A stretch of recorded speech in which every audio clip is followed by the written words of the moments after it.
This cliff that's playing right now is a perfect example of the changing landscapes we saw on this trip. From grey to brown to rich red, from the greenery of shrubs to the dry, barren desert, the scenery was starkly beautiful.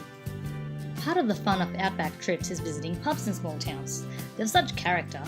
For a town of around 100 people, Tibooburra has 2 pubs. We went to the Tibooburra Hotel first for a drink and a meal, but the cook was sick that day, so we then went to the family hotel for another drink and lunch. Luckily, we got in just before they closed the kitchen. It's called the family hotel, but the murals are certainly not family orientated, depicting female nudes and a naked devil. They were done by Archibald Prize winner Clifton Pugh in the 60s, which apparently outraged the town.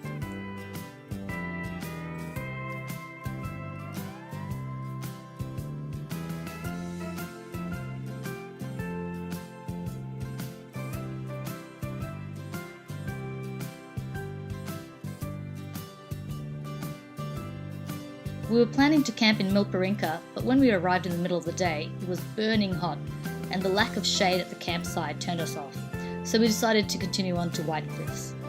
It was a pity that we didn't stay, and I do hope to go back to Milparinka one day and stay longer.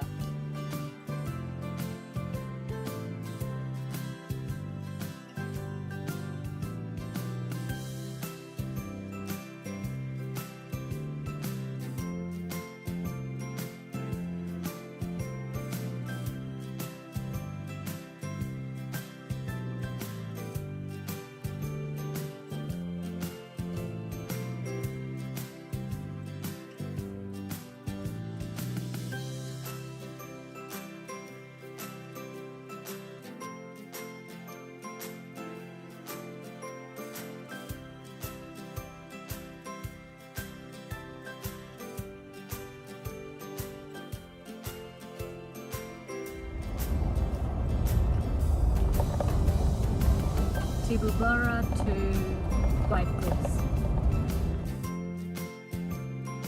White Cliffs is an opal mining town. Unlike Lightning Ridge, opals in White Cliffs are paler white opals, which are beautiful nonetheless. We did a tour of the White House underground dugout, which I highly recommend. The decor is very artistic and tasteful. The couple that live here have spent many years building it and it's still not finished. Unfortunately, they didn't allow photos to be taken, so I don't have any here.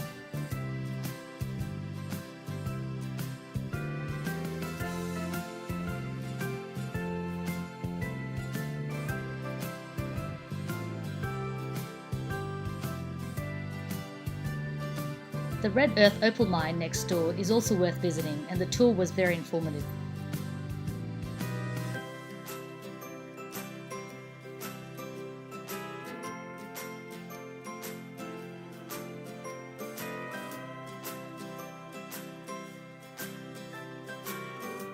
Another attraction in White Cliffs is the solar concentrator photovoltaic farm, the first of its kind in the world.